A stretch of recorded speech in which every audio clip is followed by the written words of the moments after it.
Hey guys, my name is Moon and welcome back for more Umineko When They Cry, episode 4. So last time, Enji escaped a very near kidnapping scenario. She was nearly kidnapped by the Sumadera family, but she got away with the help of Okunogi and Amakusa. So for now, I guess those guys are gonna be on Enji's side, but we can't really trust them. And now we are back to the past. So let's see what happens today. So let's continue. 南條先生がそうおっしゃったのは去年の話よ。私はその時の健康状態から総合的に判断してお話ししているだけです。その結果、今年もたまたま年を越せるかも怪しいってことになってる親父殿は今も生き健康でオカルト研究に没頭されてるというわけだ。それでも余命3ヶ月ってわけかい先生。ですから金蔵さんの敬愛する親父殿がまだお元気でおられるなら素晴らしいことじゃないか。親孝行なお前たちは親父殿に挨拶がしたくて仕方がない。なので会ってもらえないので納得がいかないと、そういうわけだ。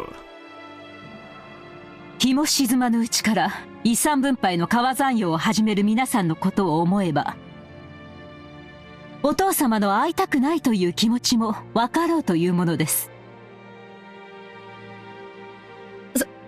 それは誤解よ、夏姫さん。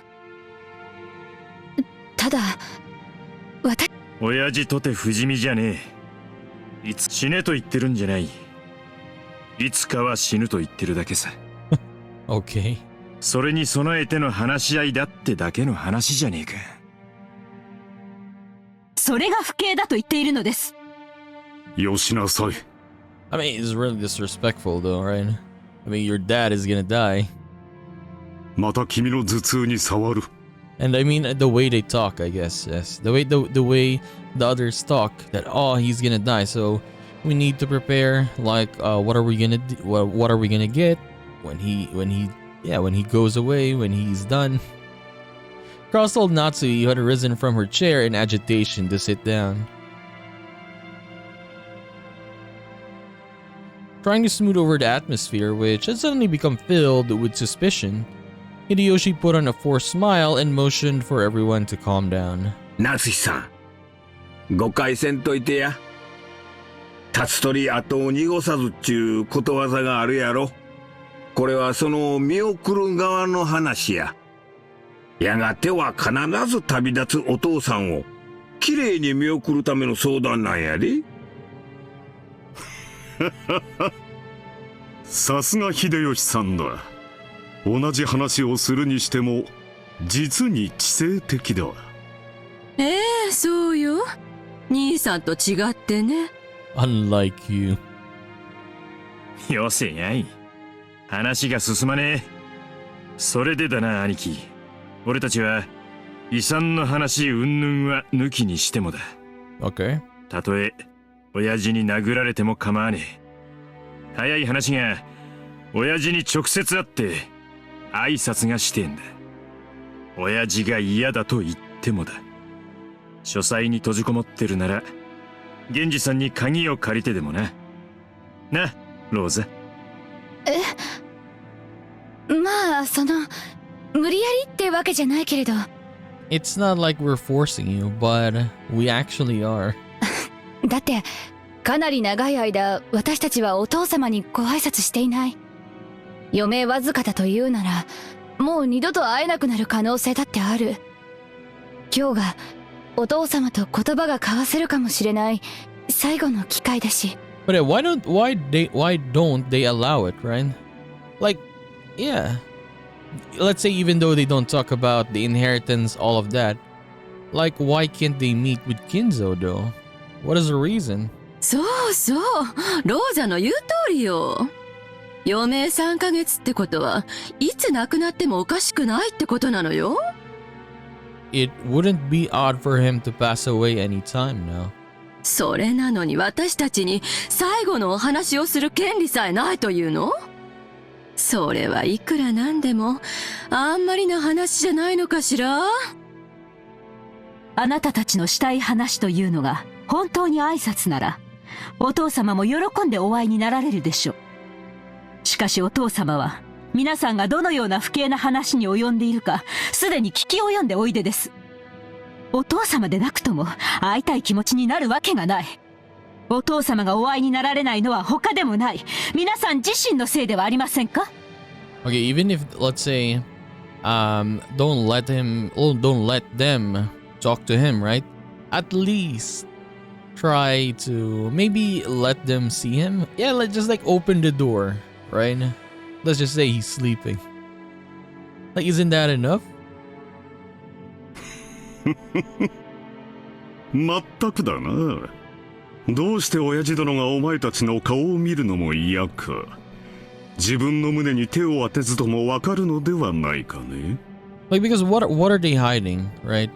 These people are also his kids, Kinzo's kids. Like, even though he says he doesn't want to meet them, yeah, you gotta force your way. 親父殿は諸君らの逼迫している経済状況もすべてお見通しだ。But I do understand what Natsui is saying. Like, oh, if they go meet with him, they're just gonna talk about, yeah, money, all of those stuff. And it's disrespectful, right? Because, yeah, he's dying. And this is what they want to talk about with him. But still, they're still his kids. So they deserve to at least talk to him. Right? それ、何の話よ。兄さんが何の話をしてるのかさっぱりだわ。私が諸君らの内情を知らないとでも思っているのかね。Ava and the rest realized that he had seen through their current lack of funds. And alternating between bluffing and returning to the point at hand and arguing back, they repeatedly pressed Kraus to let them meet with Kinzo. The sweet smell of the black tea Rosa had gone out of her way to buy had been completely wasted. The only thing she was glad about now was that the children weren't here for this. The fact that they'd gone to play at the beach right after lunch had been their only salvation.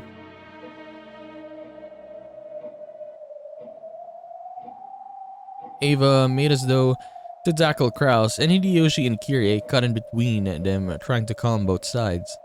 Then Kirie took a deep breath and spoke. ごめんなさいね、クラウス兄さん。部外者だけれど、一言いいかしら。提案があるの。なんだね、キリエさん。まず、うちの人も含めてなんだけれど、私たちは長年、お父さんと一緒に暮らして、そのお世話をしてきたクラウス兄さんの苦労を、あまりにも軽んじているわ。そうでしょ？ We have belittled the efforts you've made by living with father and taking care of him. Isn't that right?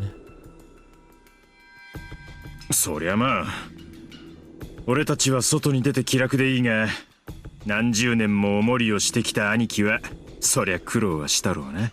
I mean, I guess you could say that, right?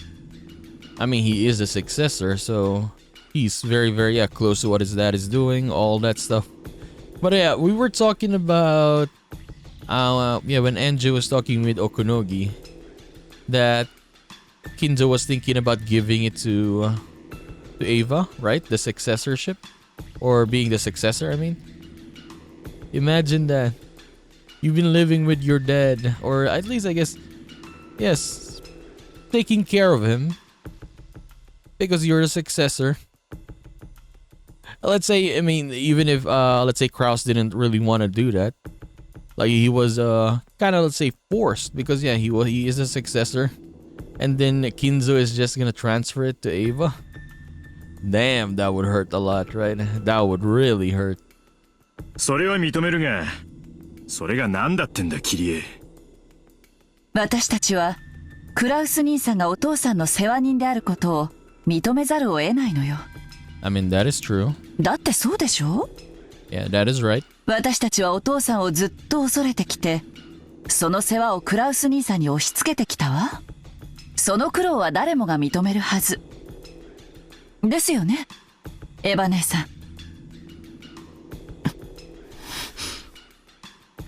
だからそれが何？兄さんがお父様の世話に？あんた、部外者のくせに勝手なこと決めないでよ。 Jesus, outsider. まあ。キリエさん、あんた何の話をしてるんだ？キリエ、続けてくれ。私たちはクラウス兄さんと夏日姉さんにもっと感謝すべきなのよ。いつもお父さんの世話をしてくれてありがとうって。私たちにその感謝の気持ちがないからこんな不毛なすれ違いになるの。そうでしょ、クラウス兄さん。ほう、これは驚いたね。実の兄弟たちにも顧みられなかった私たちの苦労が、まさかキリエさんに理解してもらえるとは思わなかったよ。後宮家当主跡継ぎとして当然の務めです。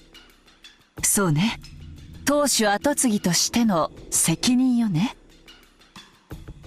お父様を世話しているからこそ当主跡継ぎとして私たちは認めざるを得ない。 It's because you take care of father that we must acknowledge you as a successor. あんた Okay, she didn't like that. 何を勝手に話を進めてんのよ。あんた部外者の分際で。待て姉貴。そうだな、キリエの言う通りだ。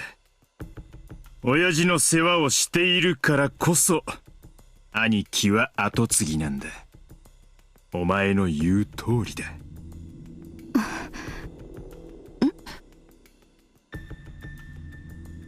Rosa noticed and then Ava did. Ava's barking demeanor towards Kyrie for advancing the discussion on her own disappeared in a flash. Okay, what did I notice? And she instead stared at Kraus and Nazi. Nazi couldn't understand the sudden change and was slightly flustered. クラウス兄さん、ほんのいくつかの条件さえ飲んでくれれば、私たちはお父さんが亡くなるまで二度と会わせろとは言わないわ。 Okay. もちろん死に目に会わせろとも言わない。 We won't demand to be present at his deathbed. なんならお葬式にさえ欠席してもいいわ。 I mean, these people, yeah, they don't really care. Like if they get their part, right? They don't care. ほう、何の話やら。Yeah, if they get their part in the, what do you call that again? The money, I guess. だが一応は聞こうじゃないか。その条件を言ってみたまえ。一つ、当主跡継ぎとは現当主後宮金蔵の世話人を指す。それから？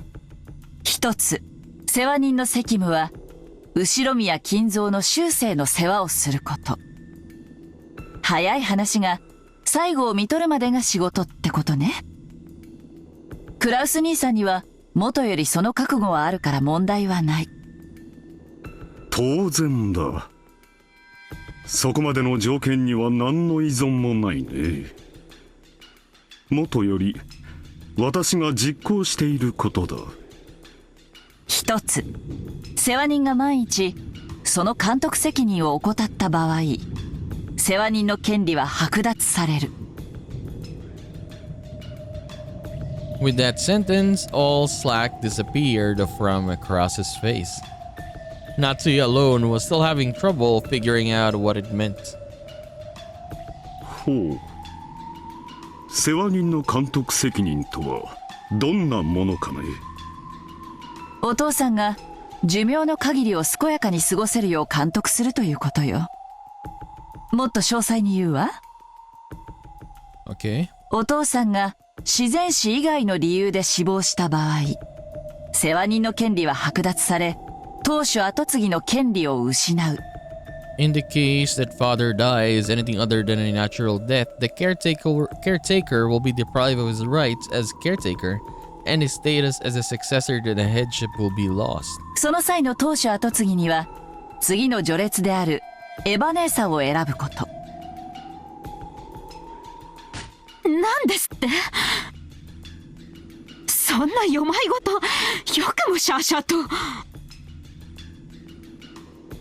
ほうほう。これは世話人は責任重大だ。しかし人の死因はあまたある。例えば老衰した老人が食事を喉に詰まらせて亡くなることもあるだろう。本来ならそれもまた公義の意味での老死となるに違いない。しかしその論法でいくとこれは自己死になり、私は監督責任を負わされることになる。これは私にとって不当に不利な話だ。そんなへりくつをつけるつもりは毛頭ないの。私が想定しているのは、世話人がしっかり世話をして見張っていれば未然に防げた程度のレベル。食事を口に運ぶところまでは世話人の仕事でしょうけれど、飲み込むことに関してはさすがに責任外。クラウス兄さんのケースでは私は全く問題にしないわ。ほう。ならば桐江さんが想定する世話人が過失を問われるケースとはどのようなものなのか。例えば失踪よ。If he disappeared. ほう。お父さんは今はお心もしっかりしているようだけれど、いつまともな思考や判断力が失われたって不思議じゃない。目を離した隙に徘徊して何か事故を起こしたり、あるいはふらりと森に迷い込んでそのまま行方不明になってしまうこともあるかもしれないわ。こういうケースは明らかに世話人の責任じゃないかしら。お父様はお心も健康でいらっしゃいます。言うにこと書いて、なんてことを。お父さんがある日突然森の中に入っていくのを見た。後を追ったけれど姿が見えない。警察も呼んで探したけれど、その後7年間探しても見つからなくて失踪宣告。Wait, what did she say again? Okay. One day, suddenly I saw father go into the forest. I chased after him, but I couldn't find him. So I called the police and searched, but after being unable to find him after 7 whole years, I had him declared legally dead. それをもって死亡扱いというのは認められないって言いたいの。Okay. お父さんが亡くなられた際には必ず検視を行い、常識の範囲内で想定される一般的な老死であることを確認すること。それ以外のあらゆる理由によっての死は世話人の責任とすること。ねえ。今日までクラウス兄さんがご苦労なされてきたことの範囲内。おかしな条件でも何でもないでしょ？バカにしています。屈辱的です。So yeah, what are these sets of conditions for? Because they don't want them to see Kinzo? なぜ主人がこのような恥ずかしめを受けるようなルールを強要されなければならないのか、理解に苦しみます。私、実は去年から疑ってるわ。いいえ、多分ここにいるみんなもそう。エヴァ姉さんも秀吉兄さんもルドルフさんもローザさんもみんなずっと疑ってるけど、あまりに恐れ多い想像で口にしなかっただけ。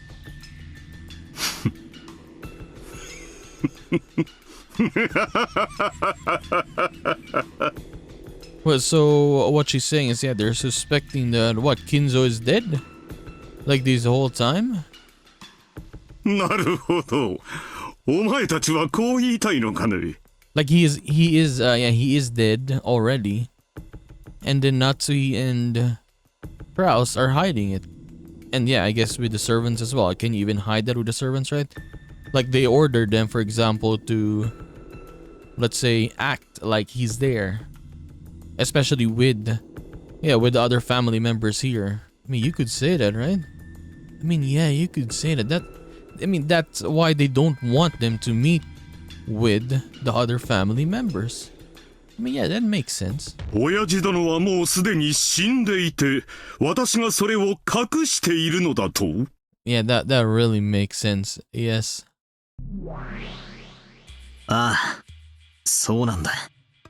これは前回のゲームの最後の謎を解く鍵として考えた俺の一つの仮説なんだ。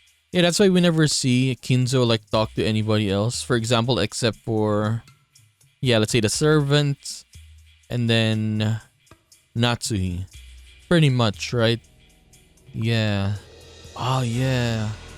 If you look at it that way, remember, was it the first episode or the second one? I think it was the first one, right? When Natsuhi was like talking to Kinzo, and then Ava checked, if I'm correct. Like checked, she was at the door, but she didn't see anyone. So Natsuhi was just talking on her own. Kinzo was never there. I remember Natsuhi being happy there, and I remember saying myself that, oh, this must have meant a lot to Natsuhi, because Kinzo said that she was like part of the family, right? And said something like engraved in the heart, something like that. But you're telling me that was all fake. It was all Natsuhi saying that. Oh my god. He was dead all along. She was saying all of this to herself. Okay. 前回最後の南條先生を殺したのは誰かという謎のこと。That was kind of sad though, yeah, if that was the case. That was really, really sad. But yeah, you can argue. Like, we can see it now that, I guess, with everyone, every time we had a scene, right? Kinzo is always in his room. No one is seeing him except the servants and Natsuhi. The others cannot talk to him or do not talk to him.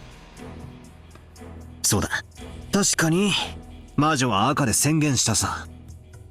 18人全員の名前を挙げて生死を宣言し、それ以上の人間は存在しないと言い切ってみせた。だがこの仮説ならその感激を縫える。なるほど。その2つを矛盾させない回答の一つというわけね。なるほど。俺の言ってる意味がわかるのか。お前なかなか察しがいいじゃねえか。説明が省けて助かるぜ。この島に19人目は存在しない。No 19th person exists on this island. The way they said it in red last episode, if I am correct, is there can only be 18, I guess. Or let's say the maximum people is 18, right? So it can be less, but the maximum can be 18 only. にもかかわらず、未知の新人物 X が混じりうるからくり。So if you say that Kinzo was dead all along, you're not gonna count him anymore. In this 18 people. Or at least 18 people. つまり、18名全員の名前と、在当者18人が一致しなければいい。Can we look at this? Characters, okay. New mystery unfolds. Human side. So we got, okay, 9, and then 10, 11, 12, 13, 14, 15, 16, 17. And then let's say, yeah, Beatrice. The actual one.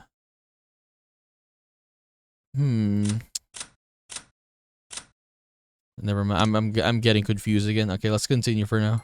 そういうことさ。魔女は赤で18人の名前を次々に挙げ、生死を宣言した。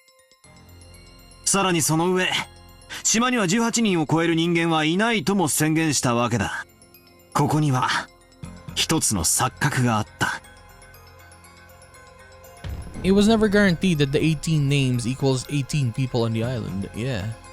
18人の名前を全て挙げて、その生死を宣言するとき、犯人 X の名を伏せ、代わりにこの島にいない人間の名前を混ぜる。そうすれば犯人は、島にいるにもかかわらず、18人の生死リストからは逃れることができる。混ぜられた人物は、該当しないのだから、該当者の足し算には加わらない。よって、該当者18人の人数の中に加わりながらも、名前が登場しないことが可能。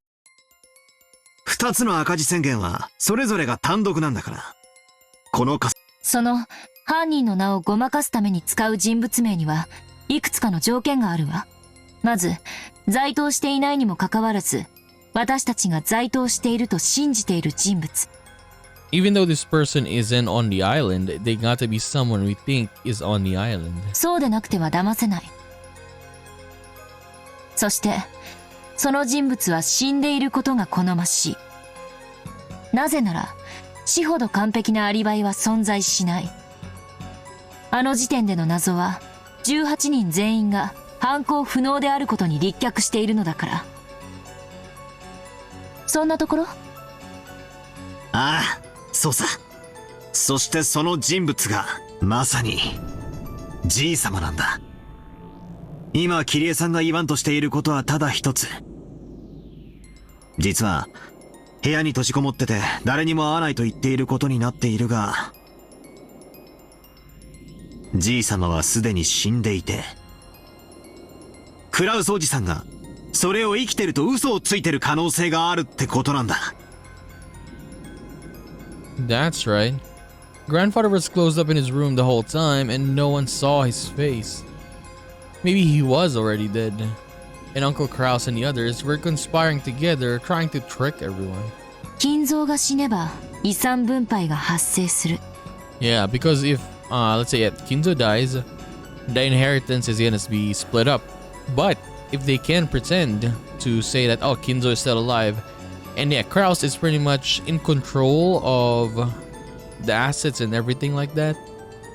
So yeah, he can still play with it.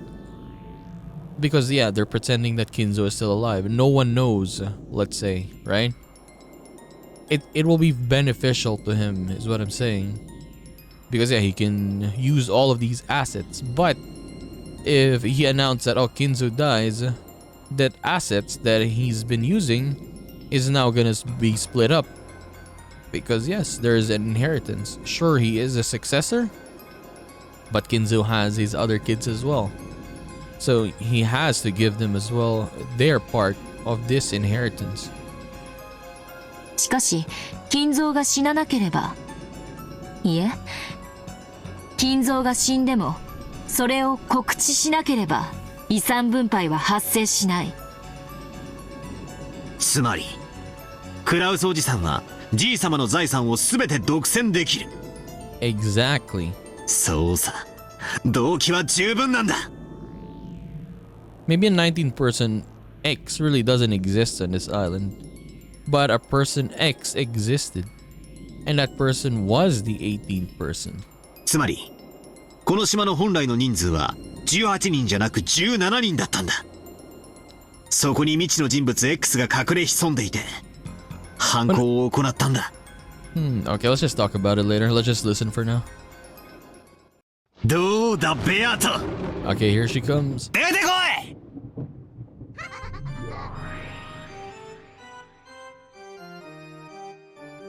As a butler claimed that forcefully, the crisp sound of clapping came out of nowhere and their surrounding turned bright, becoming the usual witch's tea room.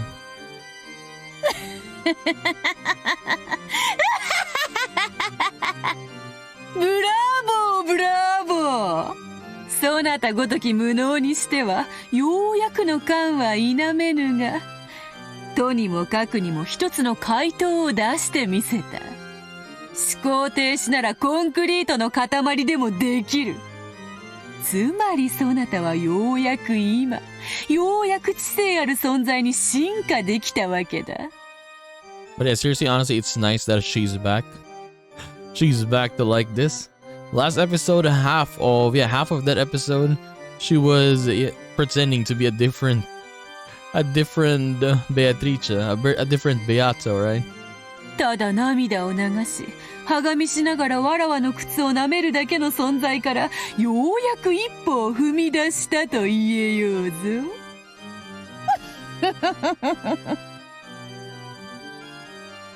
こんなくだらない言葉遊びで前回は翻弄されてたとはな。俺も自分の情けなさに腹が立つ。さあベアト、副賞要求だ。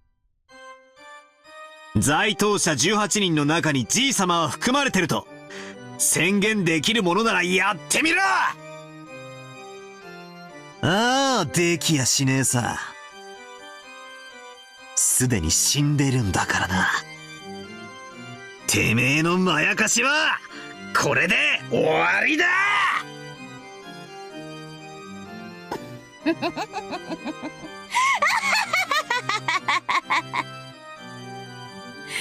さーて、どうしたものか。赤き真実にて一刀両断に叩き割ってやろうか。いやいや、わざとここはじらして保留するのも良いかもしれぬ。突き落とすならより高みに誘ってからの方が面白いというもの。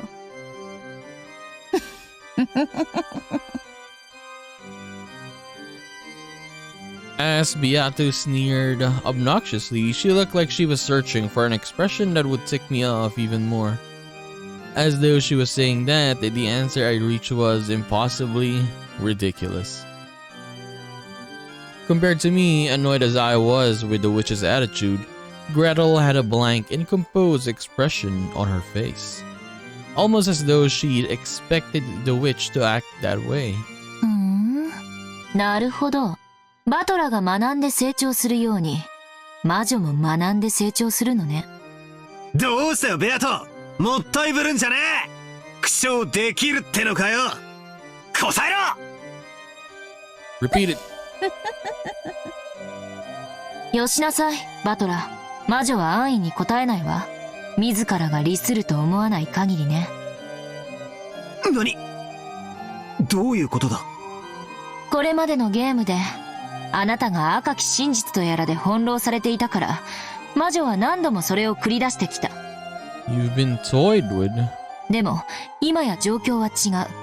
あなたは赤き真実を誘い出し、むしろそれを武器に使っているわ。You are trying to draw the recruit out of her and are instead using it as your own weapon. そんな状況で、魔女が緑に赤を連発するわけもない。でしょ？グレーテルとやら。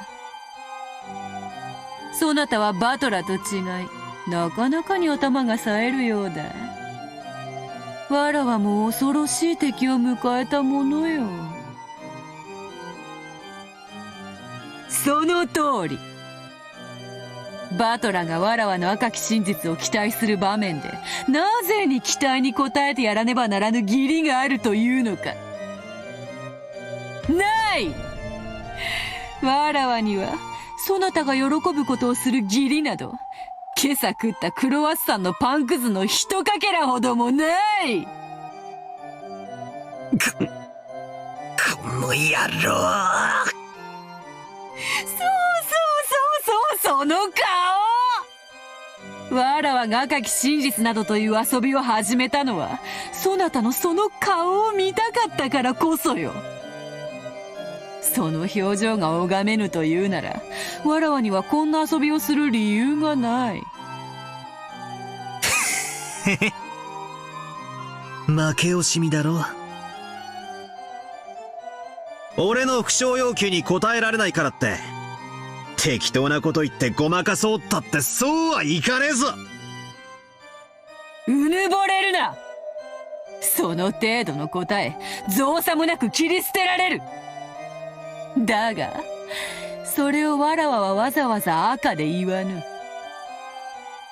そなたが求めるから言わぬ。なぜだかわかるか？さっき言ったわ。一番美味しいところで突き落としたいって。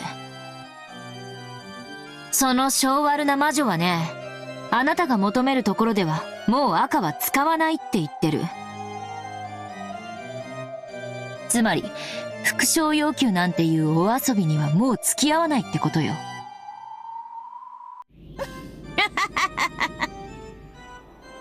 その通りその通り。バトラと違い、この女は話が早い。説明がいらぬ。わらわはわらわの望むとき、わらわが好むように赤き真実を語る。そうね。赤き真実とはつまり魔女が自由に行使できる権利、人間側が望んだ時に行使しなければならない義務ではない。ただし内容によるわ。 But even that depends on the situation. 内容？どういうことだ？魔女はあなたの副賞要求に応える義務はない。ただしあなたの主張によって魔女説が打ち破られてしまう時のみ義務が生じる。なぜならこの裁判官なき法廷では反論されないことはすなわち真実だから。あなたが思考停止に陥り、魔女の主張する魔女説を反論できなければ、それが直ちに真実となってきたように。じゃあ俺の今の推理に反論がない以上正解だということでいいわけか。犯人は18人目の謎の人物 X で、じいさまはすでに死んでいるという推理で正解だというわけか。少なくとも魔女が反論するまではね。真実はより未来の新しい真実に負ける。厄介なのはその反論のタイミングすらも魔女に委ねられているという点よ。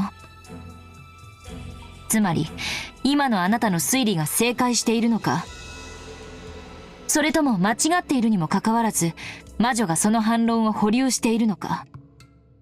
さもなくばそもそもその推理自体が魔女説を揺るがすことにならないため、魔女が無視しているかのいずれか現時点では判断がつかないということよ。そんなところ。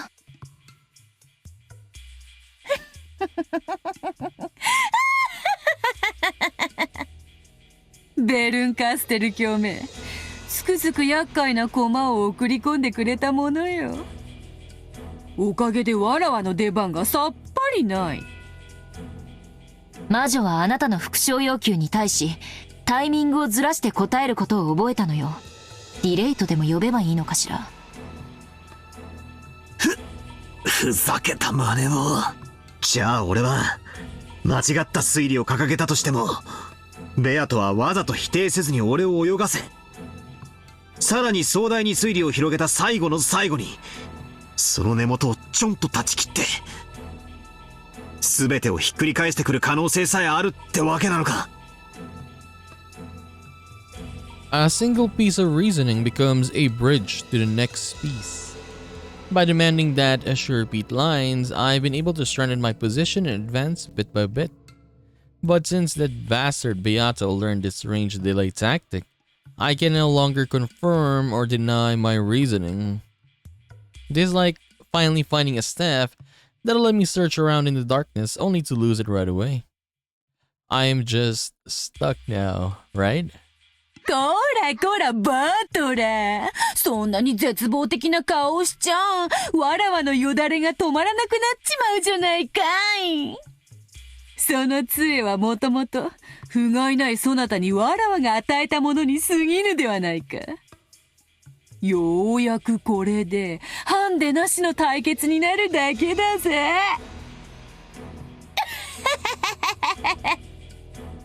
でもだからといって副賞要求がバトラの反撃手段の一つであることに変わりはないわ。すでに言ってる通り、魔女は魔女説を打ち破る致命的なものに限り、反論の義務、すなわち赤き真実を語ることが義務となる。反論のタイミングこそ魔女の自由ではあるけれども、それは必ず履行されなければならない。そうよね。そうなるであろうな。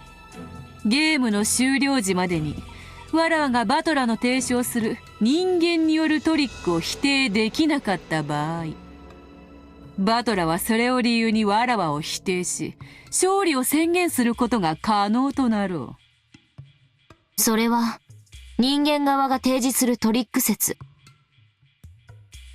すなわち復唱要求は必ずそのゲーム内、つまりエピソード内に反論されなければならないという魔女側の制約という認識でいいのかしら。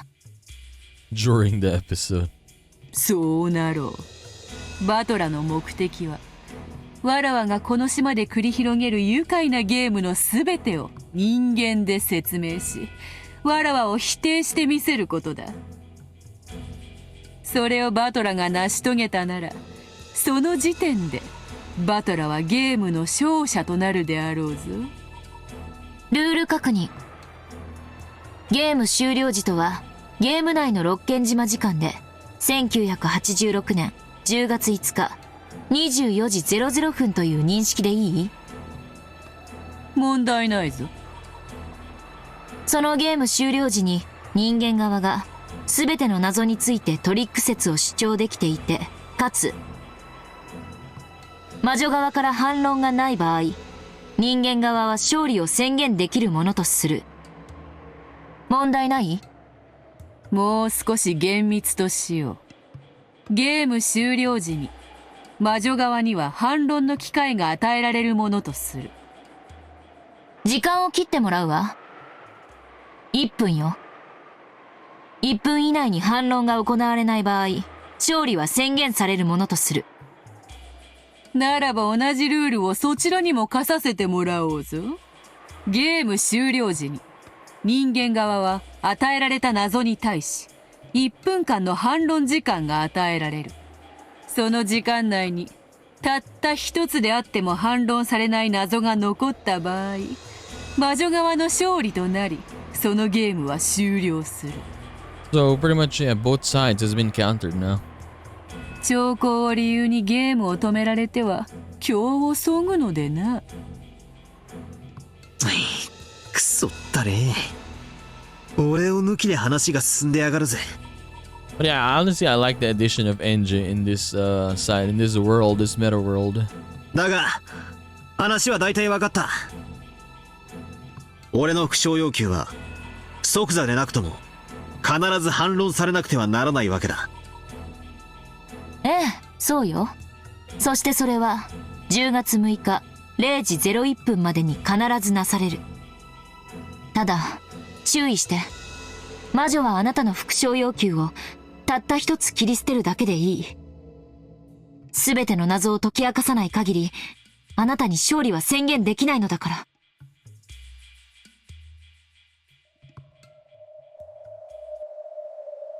わらわが赤を使えるように、バトラ、今よりそなたには青を使うことを許そう。 The blue? Oh, we got powers now. そなたはわらわの魔法殺人を人間とトリックで説明する際に青で宣言することができる。 Okay. わらわはゲーム終了までの間にそなたの青を赤にて反論する義務を持つ。 Can you give me an example? 青。つまり俺は復唱要求を青で語るということか。少し違うぞ。復唱要求はどんな些細なことでも可能だった。しかし青はもう少し厳しいぞ。それ自体が魔女を否定しない限り成立しない。 So the blue is a little more restrictive. Unless it by itself denies witches, it will not be valid. Can you give me an example how this works? It's starting to get confusing, but more or less something like this.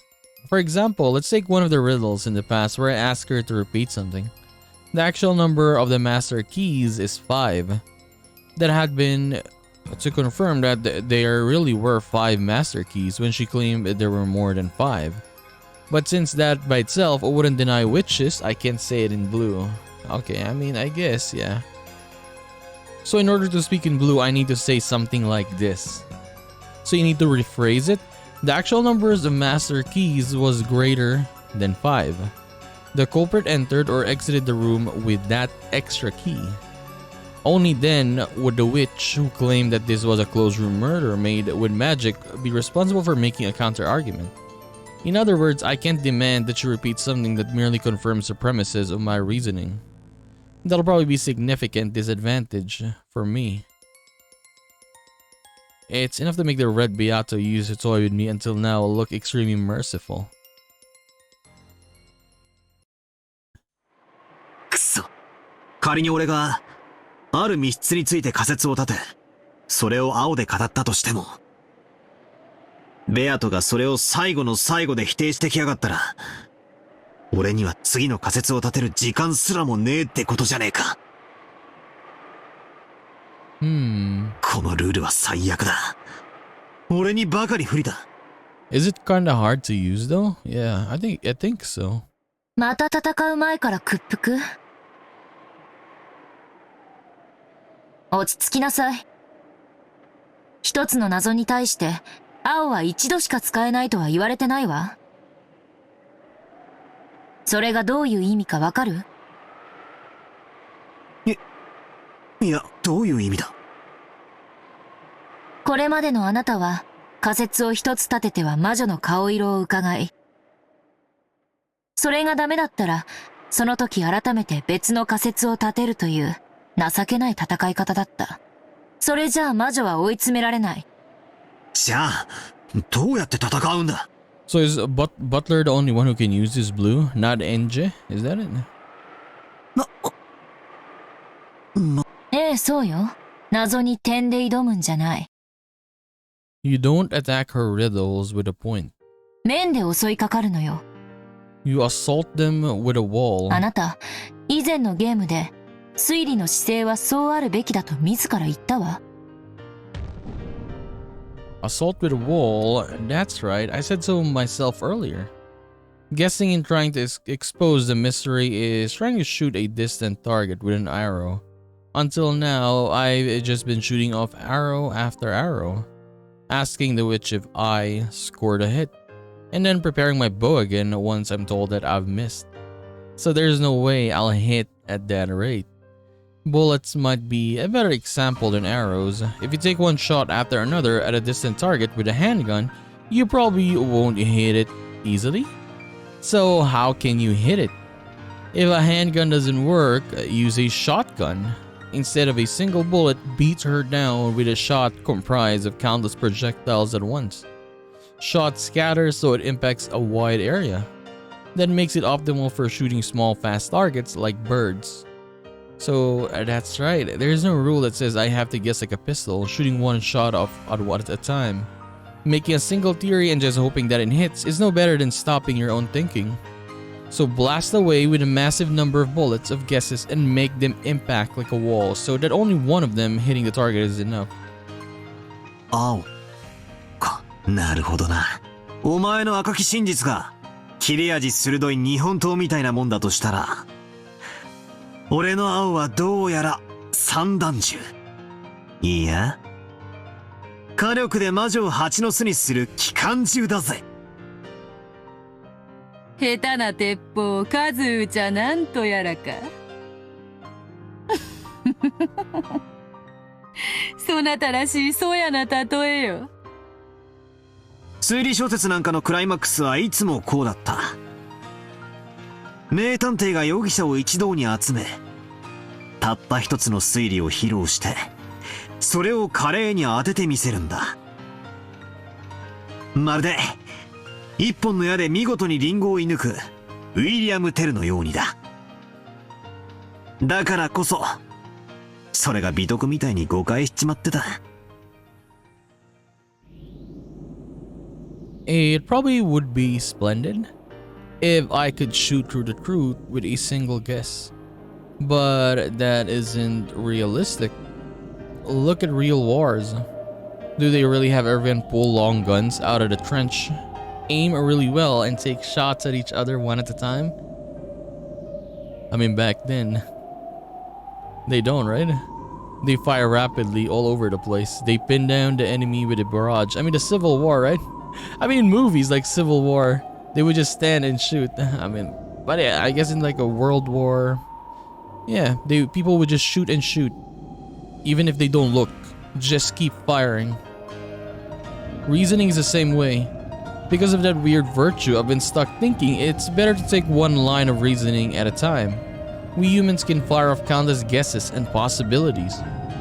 The bullet is the power of imagination. Suspension of thought is a clogged barrel.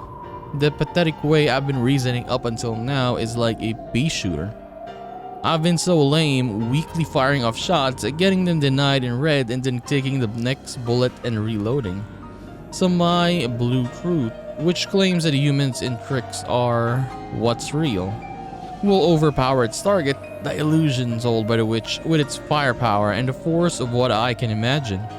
So this is Ushirimiya Butler's fighting style. お前のおかげで俺の本当の戦い方が分かってきたぜ。ありがとうよ、グレーテル。グレーテル。どういたしまして。これまでの俺が情けなく思えてくら。ああ、ベアトの言う通りだぜ。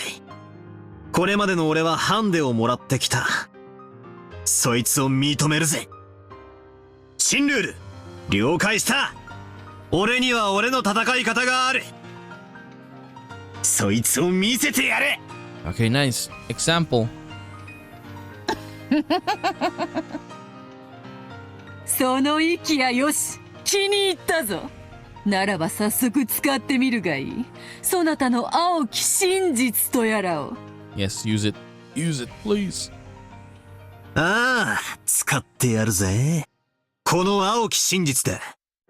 お前が主張する全員にアリバイがあるから魔女の犯行しかありえないという魔女説は打ち砕ける。これが俺の真実だ。後宮金蔵はすでに死亡している。よって島の本当の人数は17人。そこに未知の人物 X が加わることで18人となっている。この人物 X の存在の過程によって17人全員にアリバイがあっても犯行は可能になる。 Okay. I guess, right? I mean, back then, because he was always saying 19th, right? 19th person.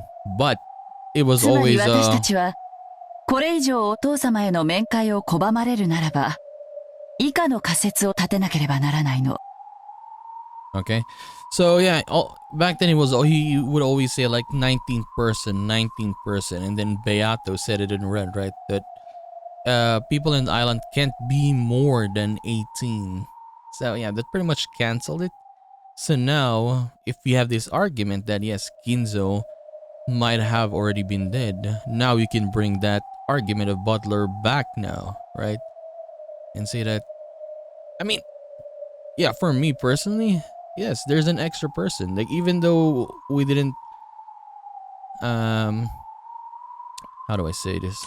Like I was saying last time, right, in the third episode, like one of these must be the culprit, right? Using just, for example, using a character. Like say an avatar, for example, Rosa, right? For example, she's the culprit. It's just an example, is what I'm saying. Nanjo, he could be the culprit, right? He's using this avatar. Like, oh, you beat Kinzo, you beat me in chess every single time. So I was the culprit. I am the actual culprit, right? But even if you didn't remove him, for my theories, when we finished the third episode, it was like, yes, one of them might be the actual one. And I was thinking about, yeah, these two, because of them being from the orphanage and stuff like that, right? But this Blue Truth is pretty good. New additional skill for Butler, I guess. And yes, this revelation, a revelation, but I guess, let's say, theory or whatever that Kinzo might have already been dead. But it really makes sense though. After seeing first to the third episode, Kinzo always in his room, not talking to anyone else except the servants and Natsuhi, right? Even when Kraus, like, was it the first episode? Yeah, the first episode. After they got the letter from Maria, Kraus went to Kinzo's room, but he just kept shouting, right? He didn't try to open the door. I think he was just calling out to his father. If I remember, I don't really remember how it fully went, but yeah, that was basically it. They couldn't talk to their father, the other people. It's always, yeah, the door is always locked. So it makes sense. This makes sense. Why are you not showing this person? He is dying. Why can't he not talk to his his kids, his grandkids, even if they wanted to, right? Like even the kids, like, oh, talk to your grandpa, right? Why can't they do that? Like, you can't really say like, oh, he just doesn't want to talk to you and that's it. No, you gotta force your way through. Like, you know he's dying and these people doesn't want you to talk to him. Yeah, force your way through. At least see him, right? Even if he doesn't want to talk, at least show glimpses of him that he's still there. So this one really makes sense, and I think it is really true that he is really gone. Kinzo is really gone. But this is really weird though, right? Because yeah, these are just what do you call this? The stories that we've been seeing is it's different every single time. I mean, similar and then different as well. So I can't await. I doubt they'll actually do that. For example, we have an episode. Let's say the last episode for this game is gonna be like what really happened in this island. But I doubt it's gonna be like that though. I highly doubt it. But it would be nice to see something like that, like all of the actual things, what really happened in this island with, yeah, just normal. No witches, no meta world, no nothing like that. They just show us them arriving here, incident that happened, up until, yes, they found Ava. Ava is the survivor, right? That would be very nice to see, and I can't wait for that. We're gonna find out. But yeah, we're gonna continue this and do more of Umineko When They Cry, episode 4 in the next one. So I'll just see you then, guys. Bye bye.